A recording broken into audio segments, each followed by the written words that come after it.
Good evening and welcome to the March 4th Select Board meeting. Before we start, Mr. Conley, did you have anything? Yes, Mr. Chairman, I do, unfortunately.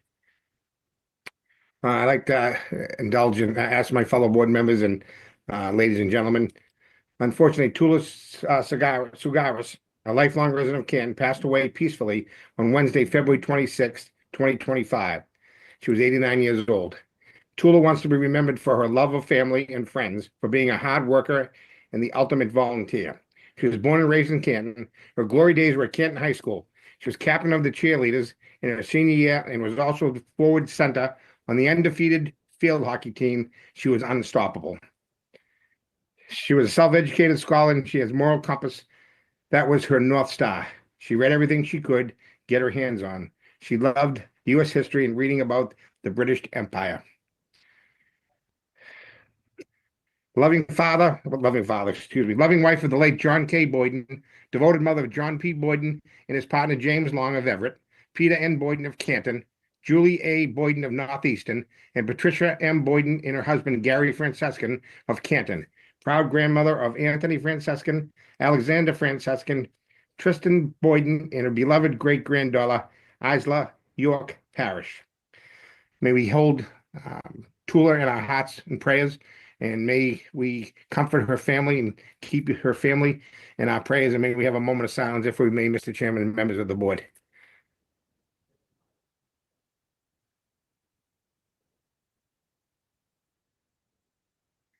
Thank you, Mr. Chairman and members, and may she rest in peace. Godspeed, Tula. Thank you, John. Thank you. Nice. Thank you, Mr. Conley. And my deepest condolences, Trish. Thank you. Okay. All right, before we begin, I want to point out that this meeting is being recorded and will be rebroadcast by Canton Community TV at a later date. I also want to make a brief statement regarding the federal investigation that was looking into the death of John O'Keefe. The Select Board wanted to inform our Canton citizens that it was announced today that the U.S. Attorney's Office has closed this investigation and it is no longer active. So that being said, we will move to our public comment. And as I do every meeting, I will read this brief statement. The public comment portion of the meeting is an opportunity to listen to residents' feedback and concerns. But the public comment portion of the meeting is not meant to be a question and answer format. There will be no response to any public comment when presented. The public comment portion of the meeting is limited to 15 minutes total and up to 3 minutes per speaker. Those that wish to speak should have their first and last name displayed. I will not call on participants with incomplete or inappropriate names. Anyone who does not wish to speak or who is unable to speak due to the time limit may submit their comments in writing for the board's review and consideration. So why don't we open up public comment at 7:04. And Ms. Sweeney, I see your hand up. So you know the drill, just give us a second. Are you there, Ms. Sweeney? Can you hear me? Yes. Brenda Sweeney, my humble opinion. I'm looking for John Connolly. Has anybody seen him? I don't think he's that guy in the little box you've been seeing on the screen in front of you. That one's got to be an illusion. He can't possibly be the John Connolly those guys were talking about. I heard them saying how much John Connolly cares about Canton, its citizens, their well-being, and on and on and on. And I thought to myself, the priorities of that guy in the little box only benefit certain citizens. Not only that, that guy in the little box wants to entrust the safety of the citizens to a police chief who doesn't care about real justice. Helena Rafferty is not a leader. She's a failure. She's repeatedly failed the citizens and the honest officers in that department by making a total disgrace of that oath she took. Her special brand of justice means she wins no matter what. And even worse, that guy in the little box wants to keep her around just in case, what, he might need some special justice himself one day? He obviously doesn't care about the officers with integrity in that department, the ones just trying to survive this catastrophe she's created.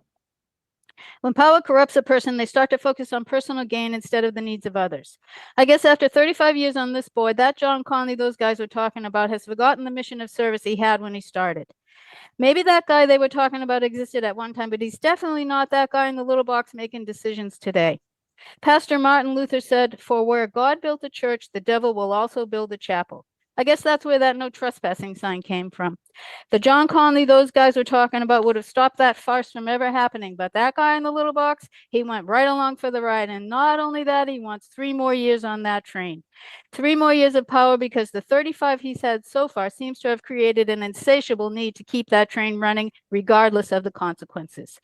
The original John had the opportunity to leave a lasting legacy for others to emulate. Instead, that guy in the little box is blinded by power and chooses to taint that legacy by putting on that conductor's hat and driving that train. Now, the whole world will only remember that joke they call leadership in the town of Canton, Massachusetts. Next time you see that guy in the little box around town, ask him what happened to the John Conley those guys were talking about. Ask him what he got at the expense of the rest of us. Ask that guy in the little box what 30 pieces of silver will buy. Ask him what's more important than the citizens he should be representing. It's time for the citizens of Canton to tell that guy in the little box we've had enough. Say thanks, but no thanks on April 8th. And I'll say it again, it's time to start the search for a new chief. One last thing.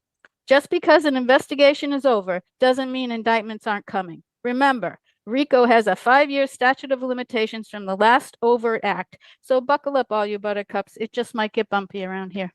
That's it. Thank you. All right, Ms. Sweeney. Next, we'll go to Ms. Lombardi.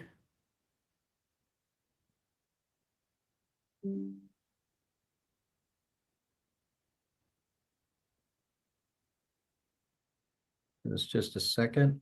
There you are.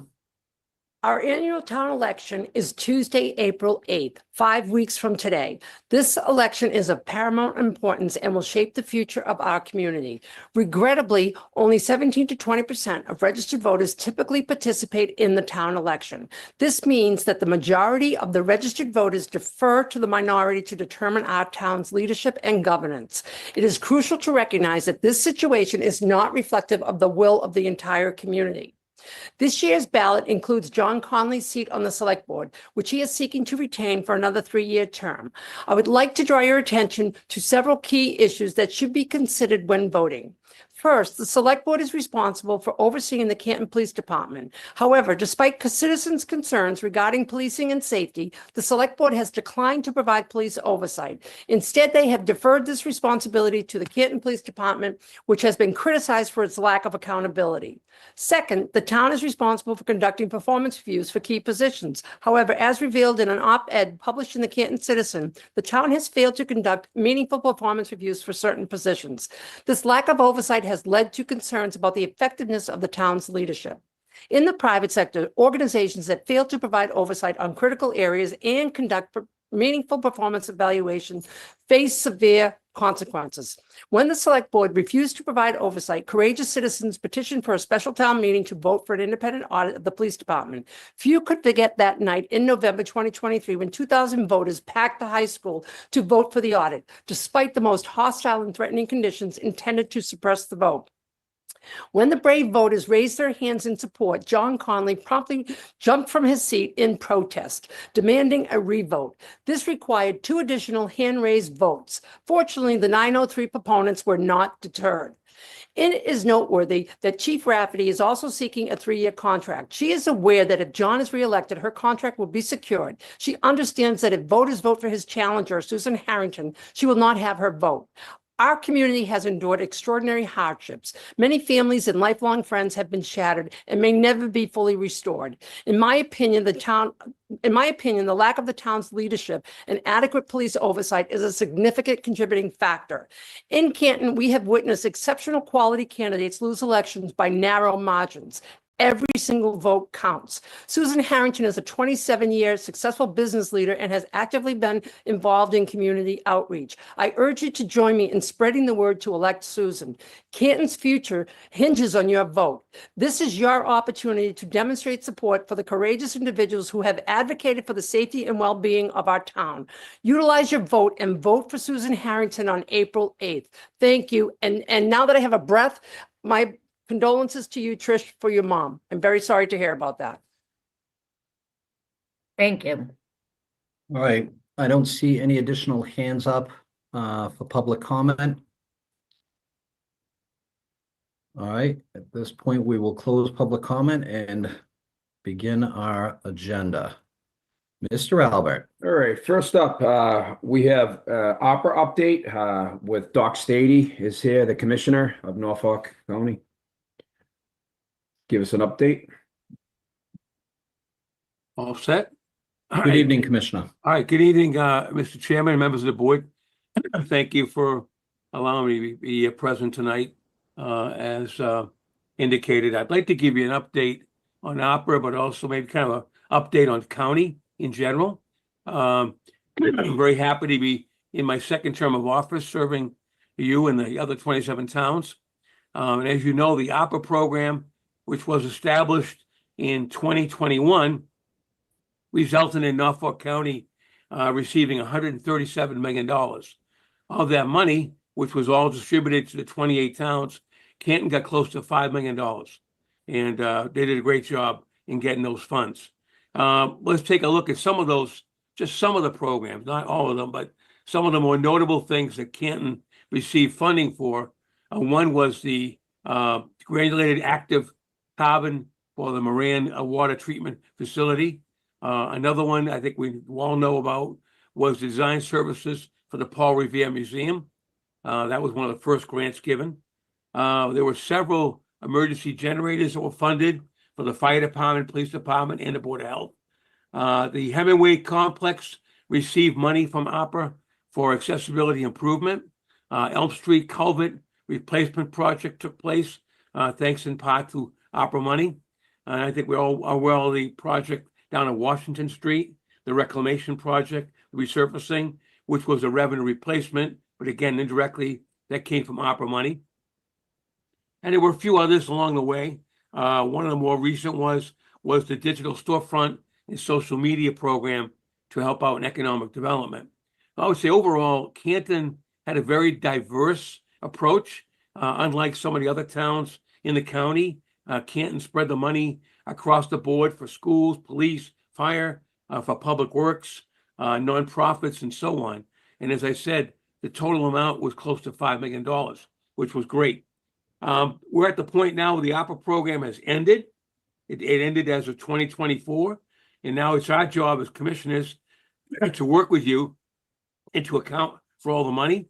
I think town manager Duty is aware of that. He meets with our staff on a regular basis, and he knows that him and Randy have to fill some forms and get things in a timely manner. But by 2026, the money has to be spent, the projects have to be completed, and then we have to give an accounting to the U.S. Treasury. So we've still got work to do.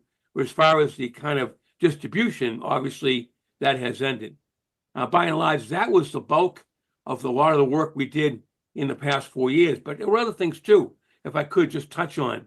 One of the programs we started fairly new and Canton took part in was the weights and measures program, where Canton, along with 5 other towns, is served by Norfolk County.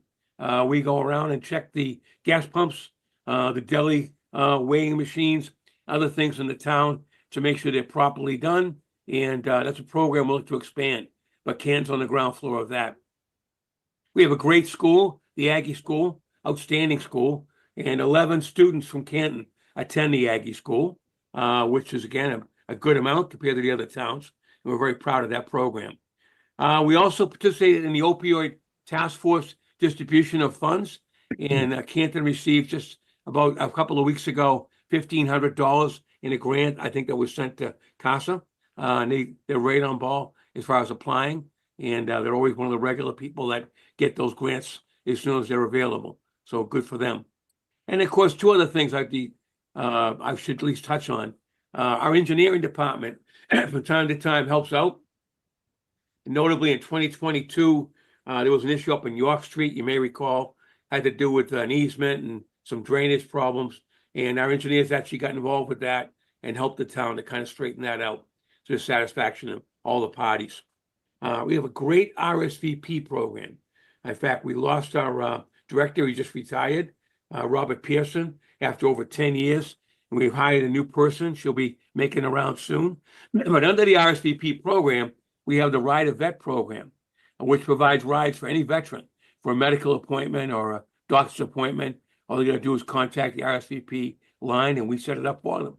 I'm looking to expand that. I'm going to lobby hard that we can expand that program and add some more staffing, if possible, in this year's coming budget on the county side. We're very blessed in Canton, having Arafat. It's a great job as our veteran agent. But as you all know, too, there was a time when Tony Andriotti passed away, and there was a gap that had to be filled in. And again, Norfolk County, as some of you may recall, stepped in and did a good job there, too. So between helping out with veterans, the RSVP program, our engineering department, our Aggie school, taking care of the courts, the weights and measures, it's a pretty busy county. And Norfolk County itself is held in pretty high regard among our colleagues and among our Norfolk delegation. We're working hard. We're always looking to work with you in any way we can. And obviously, I look forward to continuing to work as your commissioner in the years ahead as well. And I thank you. Thank you, Commissioner Stady. Thank you, Commissioner. So I just want to take this opportunity to thank Mr. Duty and the executive office and his staff, as well as our finance director, Randy Scollins, and his staff for putting these ARPA applications together. But Commissioner Stady, I want to give you a special thank you. I would never accuse you of favoriting your hometown. But you did such a great job. You called me several times to make sure you get this application in. You wanted to make sure that the town of Canton received all of the money that was due, and you followed up and made sure. So I want to thank you for your focus and your passion for the town of Canton. But My pleasure. obviously, I know you apply that to the other towns in the county. Thank you very much. It was exciting 4 years. I know that we look at the scene, Mr. Chairman, on the federal level and on the state, things aren't as quite rosy financially, and we're going to have to, again, even, I think, impress upon each other that they're working together, collaborating as best we can. We've got a good basis of it. We've got a great dialogue. As you know, I try to make myself as available as possible, not just to Canton, but other towns. I try to get out there and work them as well. But I'm always available. If you ever need me, please don't hesitate. And hopefully we'll find ways to get through the next couple of years. And I thank you. Thank you, Commissioner. Do we have any questions or anything for the Commissioner before we let him? Yep, Ms. Boyden? Yeah, so, Richard, tell us, I'm just not searching for accolades for Canton, but sort of what, the 26, 27 towns, however many towns are in Norfolk County, how many towns used, procured ARPA funds as well as we did here in Canton, top five, question. whatever? No, I think, Tricia, it's a great question. We have 28 towns, one city, 28 towns in the county. And there were towns, to be honest with you, that were not, say, as diligent in pursuing the ARPA money. And I really can't understand that. As a former member of the select board myself, I'd be looking to get that money as soon as I could. But every town's a little different in the county. And there were times when we almost got to the point where we said to some of them, listen, if you don't take this money and you don't use it, this money's going to become available for other towns. And we put those towns on alert. Mr. Duty will attest to that he was told, hey, get a list ready just in case, because you might be able to get more than your quota. But at the last minute, some of those towns, I don't want to pick on them, but they did get applications in. They were able to get the money that was due them. And so everybody did receive their quota. So everybody, it was 100% participation. I want to point out something real quick so you know too. It was $137 million. We only took a 3% administrative fee, which is very, very, very low compared to what was called the CARE Act, which was under the first Trump administration. They took a larger amount. Charlie Baker's regime took a higher amount. At that, you may recall, in that round, the money went to the state. They took a 10% administrative fee. We took 3%. And we did it because we worked with the other counties. All the counties decided to hire the same CPAs and the same law firm. And so they gave us a discount. And that ended up being more money we could give to you, the cities and towns. So it was a good deal. It was a win-win, and it worked out well. Hope I answered your question. Not really, but sort of. I just want Okay. to know if we did better than other communities, but it sounds like it was all divvied up evenly. Well, every town, it's based a little bit on population, Yeah, okay, and on per capita. So for example, Sharon, I can say at the top of my head, don't quote me, roughly, Sharon got about $2.5 million, okay? That was it. That was their allotment. Whereas Canton got, I think it was 4.8 million. I said close to 5. So it depends on your population, your per capita assessment. And Sharon took it in one check. They took all the money and they put it towards their water treatment facility. Likewise, Stoughton, I think you probably know that one. Stoughton got about close to $5 million. And they took it again in one check to put it towards their new fire station that they were building.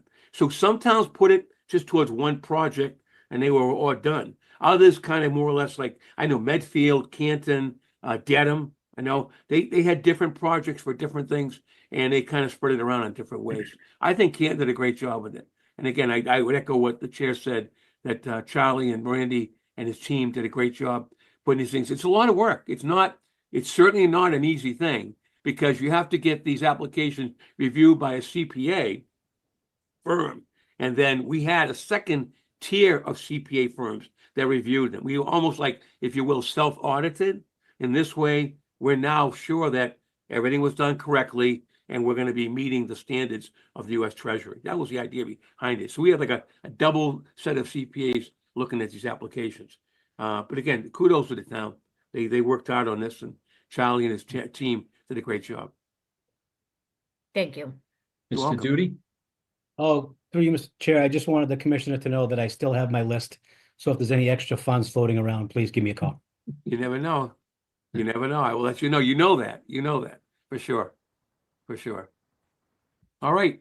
All right. Thank you, sir. Thank you for having me. I look forward to keeping in touch and I'll obviously see you around and about. Take All right. care. Take Thank care. you. Thank you. All right. Next, Mr. Albert. All right, next up, we have the discussion of the new dog park rules. Carolyn Mulway is here to join us to give us an update on that. Saw her earlier. Yeah, so her screen's black and she's muted. We'll give her just a second. Yep.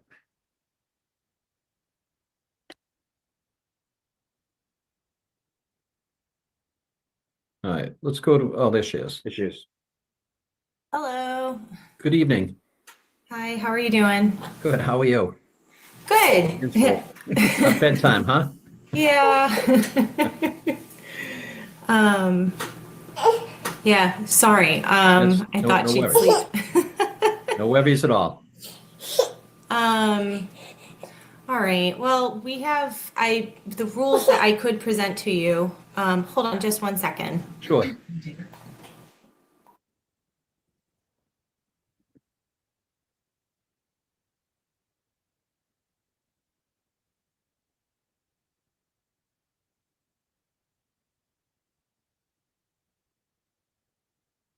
Mr. Chair, Yes, sir. while Carolyn is taking care of her child, just I'll kind of start for her. So Yep. Carolyn is the president of the Friends of the Dog Park. Yep. And she has drafted some dog park rules that she's going to review with you. I'm assuming everyone got a copy of them, so you've seen them in advance. And she is, going to talk about, the rules. And if you have any questions on the rules, she's happy to answer questions and how she arrived at these rules as well. So Okay. Carolyn, you're back, take it away.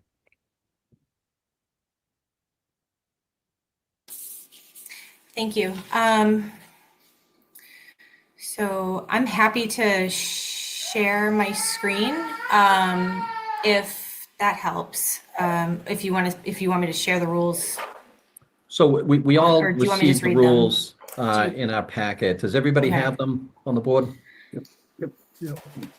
If you'd like me to go over them line by line, I'm happy to do so.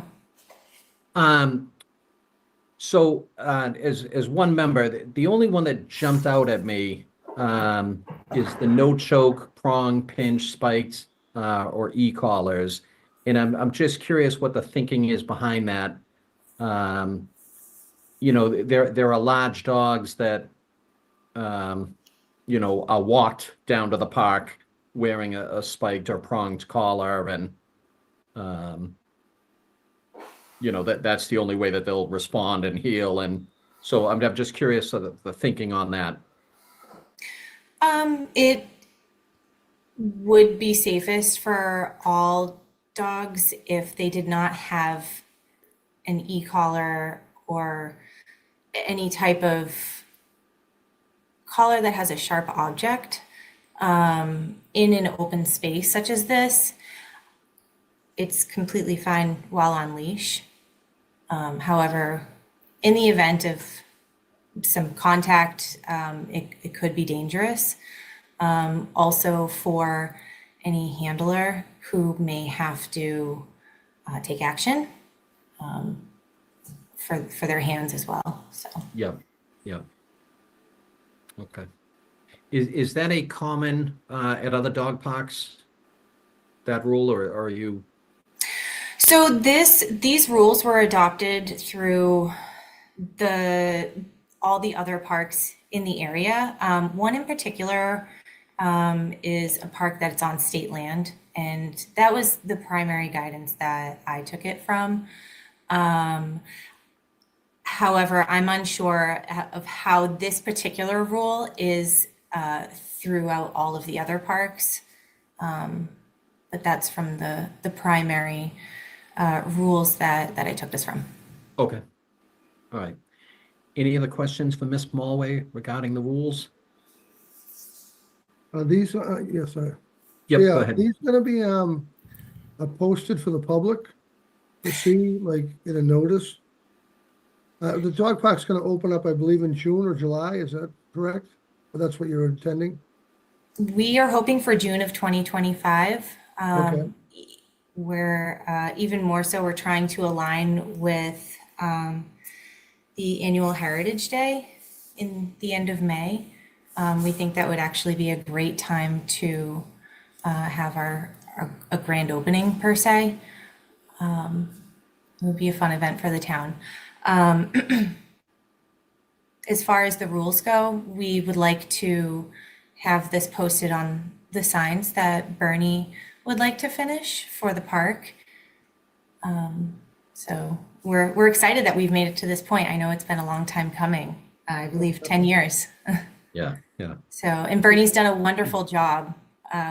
He's been a pleasure to work with, and I'm very thankful for the opportunity.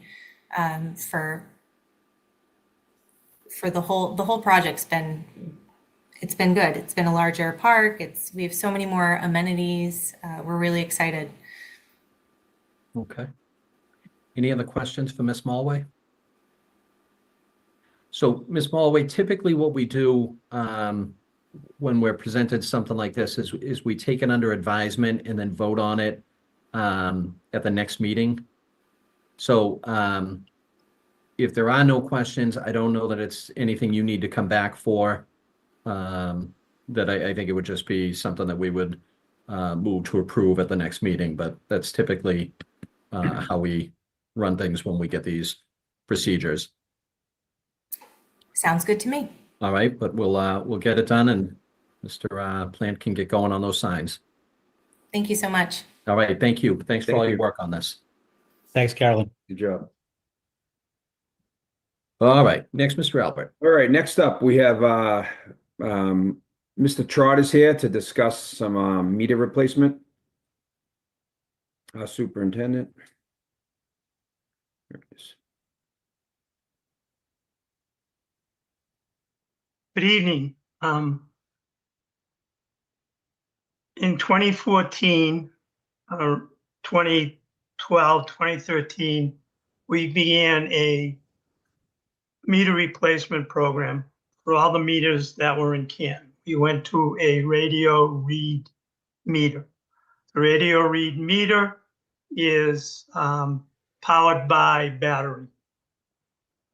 There are approximately 9,700 meters in the town of Canton that are 9,700 accounts that are read. That includes residential and irrigation. All the meters that are less than 1 inch belong to the town. The meters that are bigger than 1 inch belong to the property owner. There's approximately 380 large meters in the town. We're starting to come to the end life cycle of those batteries. We replaced the residential meters, the small meter batteries as needed. The large meter batteries, the large meters, if those batteries fail, we are no longer going to be able to read those meters. We have no mechanism in place right now to assist the town in gaining access to those meters if and when the batteries fail and we have to start estimating bills. So much like we did back in July of 2016, the board added a manual read fee of $100 per bill onto those meters, residential meters that did not get changed out for various reasons. We were not allowed in the house. We just couldn't replace those meters, so the board instituted a manual read fee of $100 per quarter onto those residential meters. So in light of that program, we would like to have the board establish a $700 manual meter read fee for the large meters. And also we would like the board to give us permission or allow the town to work out a equitable replacement with those property owners where the town could and would replace the chamber or the battery part of the meter, and we would put that cost onto the large meter bill. So that's what we would like to do. And as part of that, the rules and regulations, the fee schedule would have to be amended to reflect those changes. And also we would like to update. Right now, we're only charging 110 for a residential meter, and the cost for the town is 167. So we'd like to be able to recoup that cost. So that would also go into an updated fee schedule. So again, we're at the end of the life of some of these batteries. They will either start failing to read or they'll die completely. Then we would have to start estimating bills, which we do not want to get to. And we have really no mechanism to get access to those large meter properties. So we're hoping that by establishing this fee, it would encourage the large meter property owners to work with us and try to get that power pack replaced. So that's the purpose of me being here tonight. We did advertise, we did discuss this. We think that even though it's not really a rate change, we think we should have a hearing to allow you to have a public hearing and hear pros and cons from the public and then vote this rate change, or I should say fee change. To that end, the executive office has advertised, will advertise in the paper this week that the public hearing would be held March 18th at the select board meeting March 18th, at which time you would have that hearing and vote yes or no. All right, so are there questions for Mr. Trotter? Yep, Mr. Conley? Yes, Mr. Chairman, and Mr. Trotter, Superintendent of Public Works. Out of the 9,700, Mike, how many have failed? Do we have, have any failed yet? Or is there, I think, John, there is, for those large meters, there's 300, in round numbers, there's 380 of those large meters that we are talking about. I think we've worked out with property owners for 4 of them. Okay. And Mr. it Chairman, has been a pretty amicable process. I'm not saying it's a problem. It's been resolved with a couple of telephone calls in those 4 cases. so if I follow up, Mr. Chairman? Yep, please. So anything over 1 inch is the owner's responsibility. And anything Yes. under, so are you having problems with, as I believe you stated, but I just want to be clear, you having problems with people letting you in the house because of whatever reason, is that correct? So you're gonna go from $100 now, should be 110, I mean, it's 110, should be 160, but we're gonna go to 700. Is No, that correct? no. Where'd the 700 come from? The residential meter is $167 new. Okay, The residential meters, the town owns those residential meters, and the town is changing out those batteries as needed.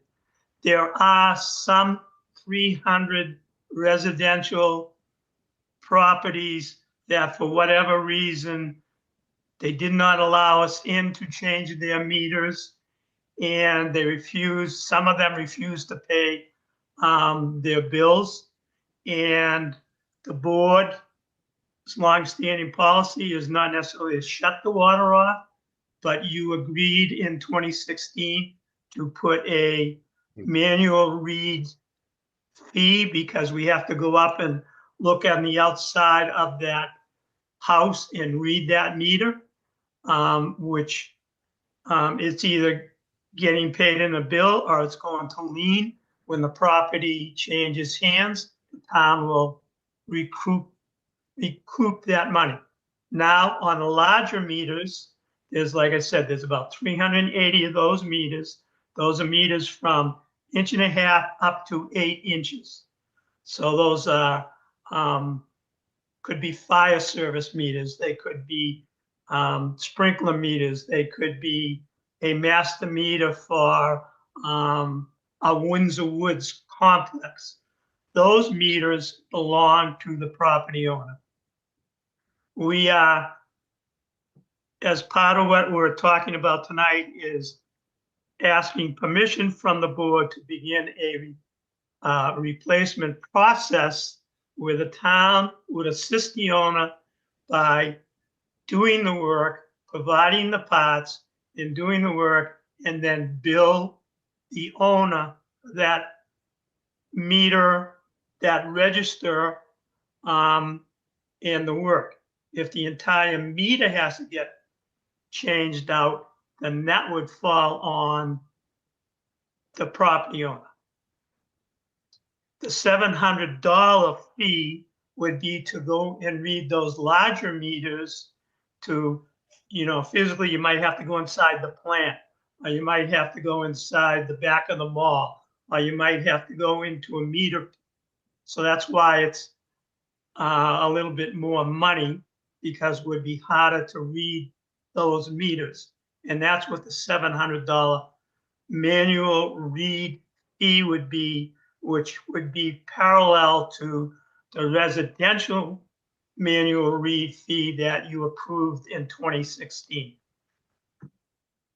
Mike, are you talking about large complexes, commercial properties? Like, you're not talking single-family homes? No, these meters, Selectman Lockman, tend to be on commercial properties, industrial properties,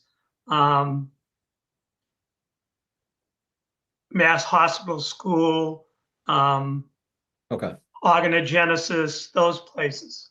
do they, Mr. Chairman, do they realize that if they're not being cooperative, then they're gonna be paying more? It's the We have, best interest to be cooperative. Has this been explained to them? I'm sure it has. But if you don't work with us, it's gonna be one way or another, correct?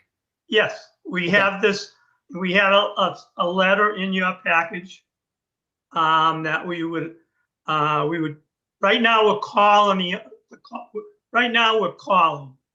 and we'll follow up with the call with the letter saying why we're calling and laying out what the program is. Like I said, we've already worked through 4 of these that it was not a major problem. It was very cooperative and it worked out to the satisfaction of both parties. All I'm saying is if and when we need a mechanism to help us incentivize the change up. Okay. Mr. Thank you. McCourt? Mr. Chair, Mr. Trotter, when these meters went in 10 years ago, did the entity pay for them when they went in, or did we just put them in? Or was there a charge when they went in for those meters? They had to pay for them, Mr. Selectman McCourt. Okay. The so they entity pay had for to the pay for meters. them. Okay, so they had a fee to pay for them, and the fees that you have listed in this letter are basically the fees to replace those meters, roughly. The register chamber, the battery in the pot that reads. Okay, So that's like a little compartment, I guess, pops in and out. okay, It's not the guts of the meter that turns around and reads the water. right. Okay, very good. Thank you. So, Mr. Trotter, is the 30-day notice appropriate or standard? It's, I'm just saying that a lot of residents of Canton have been hit with, we just raised the water rates significantly. People's gas bills have gone up outrageously due to delivery charges. So is 30 days kind of like the standard, like they're going to get this notice and then they've got to figure out that, all right, I'm going to get charged on my next quarterly water bill, $1,000 depending on the size of my meter? It is standard for water billing, yes. Yep. Again, we're making a telephone call, maybe several telephone calls to work out, schedule an appointment to change these out. It's not, here's a letter and you got 30 days. This would go out when we feel to, as a final notice. We couldn't work something out. Here's where we are. Here's where we want to, if we want to work it out, this is where we are. Okay. Are there any other questions for Mr. Trotter before we take action on this? Just Mr. one more, McCourt. Mr. Chair, would be the breakdown, like if we have a public meeting on that, I imagine some of the questions would be the breakdown of the cost as to the time it takes to actually install the new parts and the cost of the part, to make sure that they're understanding where this cost is coming from. So If I'm I saying- believe that's at the bottom of at the last page, there's a fee schedule of Yeah, but what I'm saying, Mr. Chair, is that, I mean, for a 2-inch meter, it's $980. right, question- okay. What is the actual installation as to compared to installation? Is the material $630 and the rest The installation? That would be the material, question. the material to replace the register chamber on a 2-inch meter is $980. That's the So that's the material mater- cost. That's just the material alone. Okay, Yes. and then the extra charge Would is be basically- at, I got you. Okay. the So it's an installation would be expensive at, part. Yeah. Mr. Trotter, what would be a whole meter replacement for that size, 2-inch? Like if you had to do the whole thing? I would have to get back to you on that. I'm not Okay. sure. It's probably $2,000 or $2,500, but I would have to get back to you. Okay, and this would be another 10-year battery, I would suppose this would be 10-year battery Yes. also, right? Okay, very good, thank you. All right, so Mr. Trotter, we probably want those kind of details certainly before a public hearing is held, so that we're not kicking it down the road because there are questions from the public that we can't answer at the public hearing. All right. Okay, All right, so when you have that breakdown, if you could just email that to the select board so that we all are able to see it. And if, yep. So, so you have the cost for the register and associated installation time will appear on the bill and the estimated material and installation costs. So for the 2-inch meter, it says the material and the installation is 980. But are you Yes. now saying that's closer to 2,000? no, the question was, if we had to replace a whole meter, Oh, how okay, much would a whole meter cost? okay. So if we could just have that worst case scenario too, so that we can say, Yep, we expect it to only be 980, but God forbid, we have to replace the whole thing. Okay. All right, anything else for our superintendent of CPW? All right, if not, we will direct our town administrator to post this as a public hearing and put it in the newspaper, and please know that you will be back to share the details of this. right. All right, thank you very much, sir. All right, good night. Have a good night. Good night. Thank you. All right, Mr. Albert. All right, next up, I move that the board approve the warrant for the annual town meeting on April 8th, 2025. Second, Motion has been made and seconded. Any further discussion? Hearing, Mr. Duty, sorry. Sorry, Mr. Chair, that's going to be for the town election, not the town meeting. The clarification.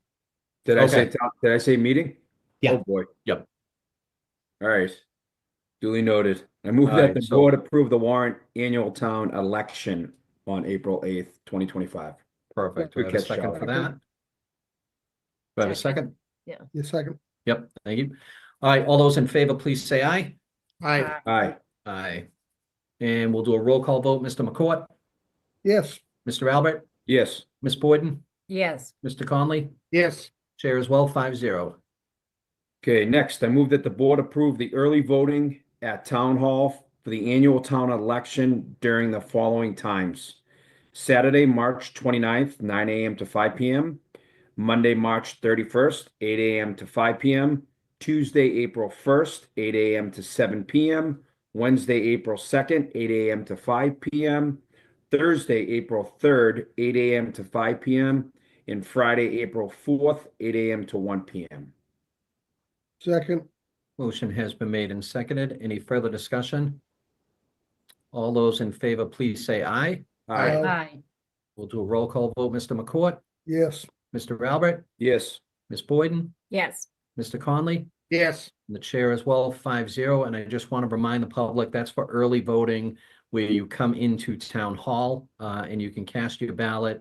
But of course, we have mail-in ballots as well, but you have to request those through the state. All right, next, Mr. Albert. Next, I move that the board appoint the treasurer and collections coordinator, Lisa Carlton. Second. Motion has been made and seconded. All those in favor, please say aye. Aye. aye, Aye. Roll call vote, Mr. McCourt, yes, Mr. Albert, Yes. Ms. Boyden, Yes. Mr. Conley, Yes. chair as well, 5-0. Next, Mr. Albert. Next, I move that the board appoint the interim town planner. Do I have a second? Second. All right, motion has been made and seconded. So the interim town planner is going to be Taylor Torres, our Yeah. current town planner. As I mentioned at the last meeting, TJ has taken a job in another town closer to home. So the hours are more beneficial to his family life, which is super important. However, TJ is the point person on several current projects, and he has agreed to stay with us on Fridays and keep helping us with those projects in until we can find a replacement town planner. So that's what's behind that. All right, motion has been made and seconded. All those in favor, please say aye. aye, Aye, we'll do a roll call vote. Mr. McCourt, yes, Mr. Albert, Yes. Ms. Boyden, Yes. Mr. Conley, Yes, sir. chair as well, 5-0. Okay, next, I move that the board appoint a special heavy equipment operator, Melanie Lenhart. Second. Motion has been made and seconded. All those in favor, please say aye. Aye. Aye. Roll call vote, Mr. McCourt, Yes. Mr. Albert, Yes. Ms. Boyden, Yes. Mr. Conley, Yes. Chair as well, 5-0. Next, I move that the board accept and authorize the use of the gift in accordance in the terms thereof under Mass General Law 44 subsection 53A, the following donations to the Department of Elder and Human Services. $200 from Fred Gladstone and $25 from Joanne Wheeler in memory of Anita Potts. Second. Motion has been made and seconded. All those in favor, please say aye. Aye. Aye. Roll call vote, Mr. McCourt, Yes. Mr. Albert, Yes. Ms. Boyden, Yes. Mr. Conley, Yes. the chair as well, 5-0. Thank you, folks, for your donations. Next, I move that the board accept and authorize the use of the gift in accordance with the terms thereof under Mass General Law 44 subsection 53A, the donation of $400 from Brenda and Letta Morrisroe to the fire department. Second. Motion has been made and seconded. All those in favor, please say aye. Aye. Aye. Roll call vote, Mr. McCourt, Yes. Mr. Albert, Yes. Ms. Boyden, Yes. Mr. Conley, Yes. the chair as well, 5-0. All right, next, I move that the board accept and authorize the use of the gift in accordance with the terms of thereof under Mass General Law 44 subsection 53A, the donation of $1,000 from the Riser Corporation to the police department. Second. Motion has been made and seconded. All those in favor, please say aye. Aye. Aye. Roll call vote, Mr. McCourt, Yes. Mr. Albert, Yes. Ms. Boyden, Yes. Mr. Conley, Yes. the chair as well, 5-0. Okay, next, I move that the board approve the ambulance bill abatement in the amount of $800. Second.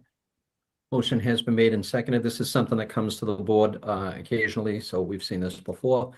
All those in favor, please say aye. Aye. Aye. Aye. Roll call vote, Mr. McCourt, Yes. Mr. Albert, Yes.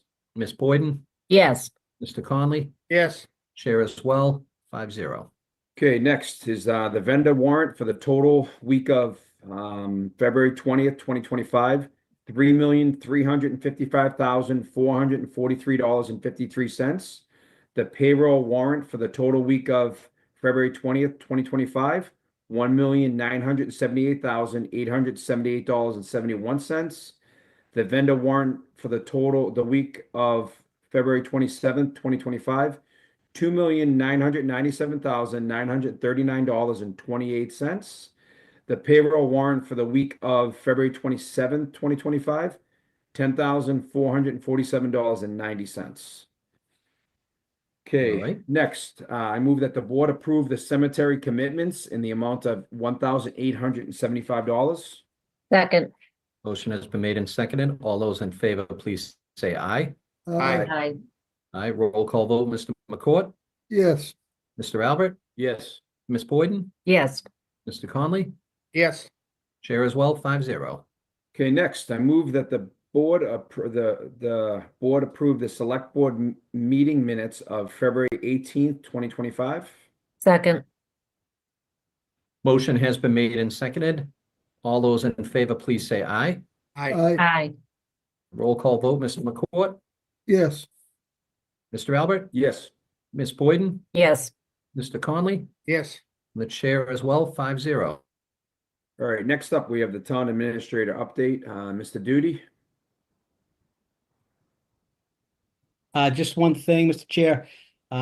Just want to let the board know that I've been asked by the town of Norwood to be part of the healthcare task force aiming at reopening Norwood Hospital. Yep. It's a group of professionals from, the private sector and the public sector working together to work with the state to see if we can get the hospital opened more expeditiously. So if the board has no objections, I would like to participate on that task force. No objections from this member. Anybody have any concerns or questions for Mr. Duty? Yep, Ms. Boyden? No concerns, just questions. So when do you suppose it would open? That is the million-dollar question. Yeah. I think the goal is to put together a group of people that can work with state DPH and the governor to get this on a faster track. There's a lot of regulation that's kind of holding back this project. So we're hoping with the group that's put together, we can kind of navigate that and get this project underway. Great, great. Thank you for volunteering. Yeah, I was thank you. told. Yeah, thank you. Yeah, no, you're the right person. With your You're the past right life, person. you have a valuable member of that body. Thank you. That's all I had. All right, thank you. All right. What else? All right, any other announcements from any other members on the board? All right, if not, Mr. Albert? Okay, next, the select board will hold its next meeting Tuesday, March 18th, 2025 at 7 PM at Memorial Hall in person. All Okay, right. So for the public, our next meeting will be in the Sala Meeting Room on March 18th, beginning at 7 PM. So we look forward to seeing people in person. All right, if nothing else, I make a motion motion to that we adjourn. conclude tonight's select board meeting at 7:56. Second. motion has been made and seconded. All those in favor, please say aye. Hi, Aye, roll call vote, Mr. McCourt, Yes. Mr. Albert, Yes. Ms. Boyden. Yes. Mr. Conley, yes. and the chair as well, 5-0. We adjourn at 7:57. Have a good night, everybody, and we will see you in a few weeks. Good night, Thank guys. you. all. So Thank you. on. Good night.